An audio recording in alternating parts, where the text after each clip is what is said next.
Hey guys, welcome back to Macros Monday. Well, today we want to talk about motivation. Okay, motivation in terms of true motivation as opposed to immature motivation. So, what I'm going to talk about today, like, how are you motivated to wash the dishes? No, not really. Okay, how about do laundry? It's not exactly the most fun thing in the world Okay, fill up your gas tank. when it's empty. Exactly. So, see where I'm going with this?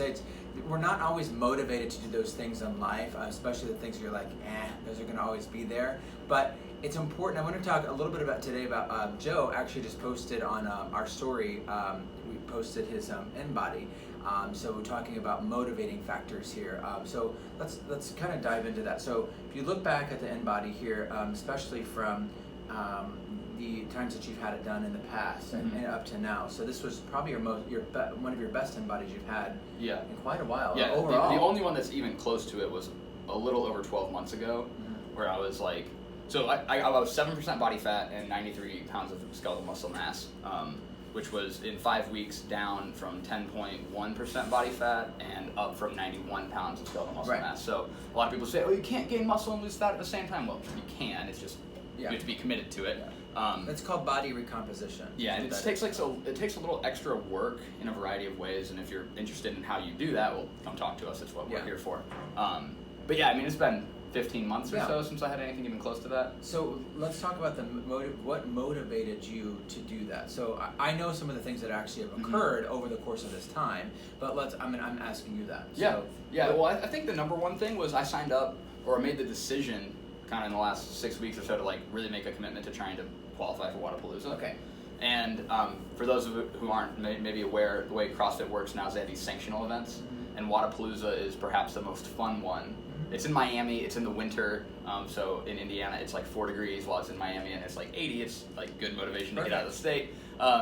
It's also one that they will give automatic invites to games athletes too. So what that means is that your ability to qualify gets shrunk a lot. Yeah. So they have divisions that you can do at RX. They have like Elite, which I think is top 30, and then they have RX, which is the middle 30, and then they have Intermediate, which is the bottom 30. And realistically, I'm looking at like, okay, if I can qualify for Intermediate, I'm going to be very, very happy because it is a hard competition to qualify for.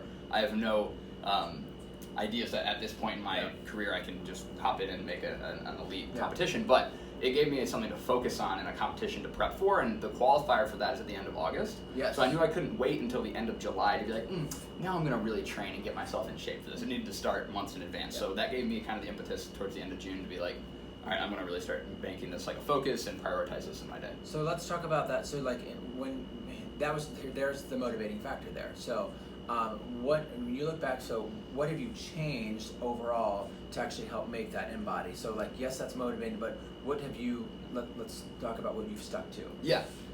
Well, we talk about all the time like consistency being the most important thing, and I'd say the thing I've done most consistently inside of this time period is I've trained more. Training, yes. So Jason writes a competition plan for us that we open to everybody inside of our gym to do a variety of times throughout the week. It's at like 3 p.m. so a few days throughout the week. Any of our members are welcome to come to the comp training. It's just, we call it really additional training, so it's really, whether you think it's a competitor or not, but we have some people that come in for it, and it's Tuesday and Thursdays at 3 o'clock, or it's Monday and Wednesdays.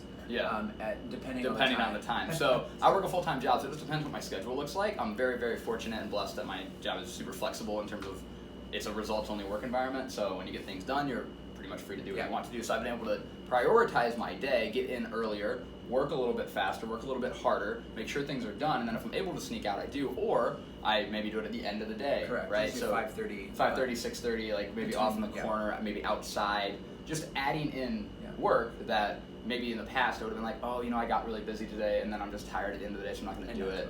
But instead I'm saying, no, like, okay, I am tired at the end of the day, but I'm going to do it anyway.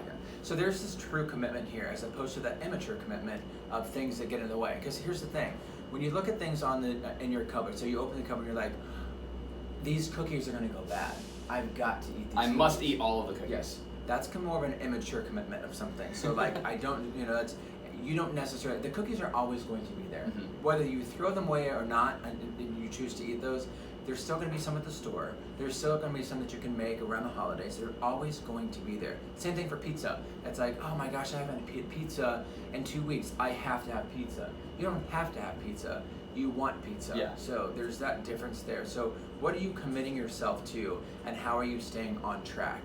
So you'll get results in the long haul if you stay with your commitment, in terms of true commitment, as opposed to those things that you don't necessarily want to do. So, I mean, you think about it, like the laundry that's been sitting in the dryer that you did over the weekend, and you're like, I will get to that sometime this week. Someday it will happen. It will fold it. So it's not going to fold itself, but you have to commit to those things, and making sure that those are done. So true commitment will get you results in the long haul. So that's what we wanted to talk about today. So hopefully that helps.